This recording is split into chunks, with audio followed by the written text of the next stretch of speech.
That's why we got to audit the Federal Reserve. We got to get on the offensive against these people and discredit them and expose them. That's why they've hired thousands of professors and high school teachers to go out and do community service things where they pay for free food and drinks and have the public at hotel balls. They've had 5 or 6 I've seen in the news in Austin, where they whine and dine and teach everybody the Federal Reserve is the answer to everything and basically offer the people jobs if they'll be little Soviet agents of the private Fed. They're just spawning private minions to go around enforcing on us. Usually they don't have to pay these people off. They just have local talk show hosts and media people to a Federal Reserve banquet and buy them a T-bone steak, and they'll sell their whole family out for $1 million years. There's a report here out of the Associated Press. Dodd, giving the Fed more power is like awarding a son a bigger, faster car right after he crashed the family station wagon.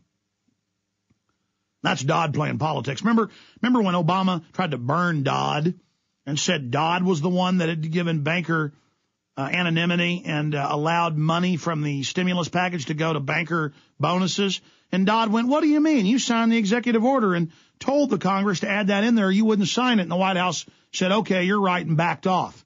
They were so arrogant, they were trying to blame it on their little low-level demon, Dodd.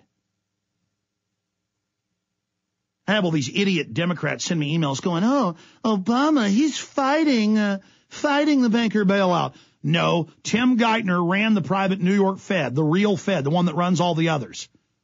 One ring to rule them all and in the darkness bind them. He was the one, mainstream news admits, telling Bush and Paulson what to do because he was the one at the Federal Reserve giving the money to Goldman Sachs, headed up by the Treasury Secretary.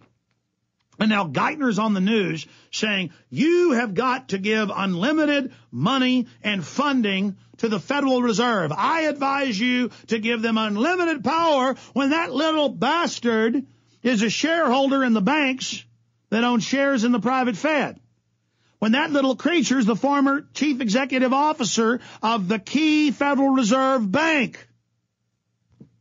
And I'll tell you what this dictatorship's doing. It's even shut down the other Fed governorships that local regional banks thought they were part of. They've all been bitching and complaining, even in Bloomberg, saying we've been completely shut off, and this is a coup d'etat. In fact, remember 2 months ago, Bloomberg headline? Fed governor says Federal Reserve involved in takeover, in financial coup. It is a coup d'etat by an offshore group of pirates.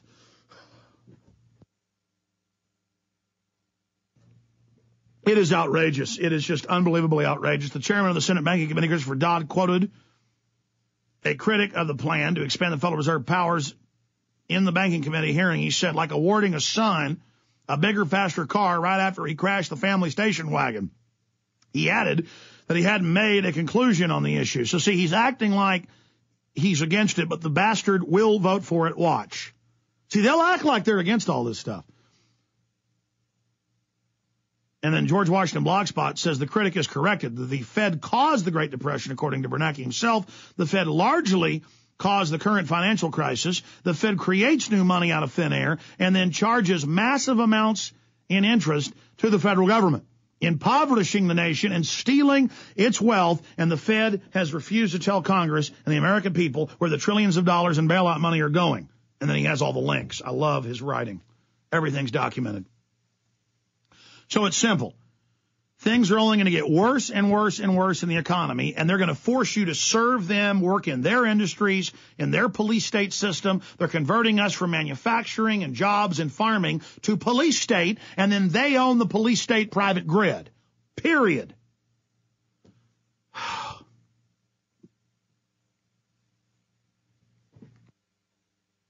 That's coming up with Bob Chapman. Here's some of the other news. ACLU, Ron Paul's Campaign for Liberty, sue TSA over illegal detention. Remember the audio of him secretly recording it? Campaign for Liberty's having a huge event, selling T-shirts, Coca-Cola, you name it. They got 50,000 people coming into Kansas City to have an event. Their treasurer flies in with, $5,000. You'd have thought he had more. And in America, they search his bag going through the checkpoint, find the cash, and they pull him aside, and they're about to steal the money under asset forfeiture seizure like they do little old ladies here in Texas on the side of the highway every day. That's on the news. They said, you're going to answer our questions. And he said, I'm not going to answer any of your questions. It's a free country. But meanwhile, I had Gary Franchi in here who used to do loss prevention for a major retailer, and I've talked to so many others just like him. And they'd catch illegal aliens stealing stuff at the department store, and they'd have fake IDs, and the cops would let them go. But if a 16-year-old, zit-faced teenage girl got caught stealing something, they had the book thrown at them, and they're never coming out of the prison system, basically. That's how America works. We are known as the idiot schmucks. We are known as the suckers. We are known as the fools. We are known as the people that will buy anything and will put up with anything because we think we're free. But no, don't want to harass the precious little illegal aliens. I remember 3 years ago they were trying to pass the blanket amnesty plan, and the Congress said, don't worry, we promise it's not an amnesty, but the bill is secret. And then Senator Sessions of Alabama leaked the bill, and it was total, complete amnesty for even felons. And they could bring their family members here, unlimited, wide-open borders. It would end illegal immigration because nothing would be illegal. I remember the AP article saying, oh, yes, we're trying to do this to help the illegals in the tough economic times. They were still denying it was bad times for everybody else. And also, we're making sure that we give them loans even if it's not secured. We don't give this to citizens, but we want to help the immigrant communities. See, I told you about a lady I know, a good family friend, who ran one of the biggest apartment complexes in the state of Texas. She managed several of them here in Austin for the biggest apartment company in the nation. The owner of it just committed suicide a few months ago. He was found dead in his burnout car in West Texas. Totally staged his death, that's clear. But this family friend, who I've known since I was a little kid, the point is, I'm now hearing about the latest chapters in the saga, but going back 5 years ago, they have them up to the Christmas party in Dallas for all the managers. And they tell them, we've secretly been federalized. We have secretly been federalized, and we don't have to pay income taxes anymore on any of our properties in a deal with Homeland Security, but we are to give illegal immigrants apartments. No matter how many they have in it, if it says 2 occupancy, they can have 10. But we want you to drive the citizens out because we've got to convert to at least half of our occupants being on this new government housing program, part of infrastructure protection.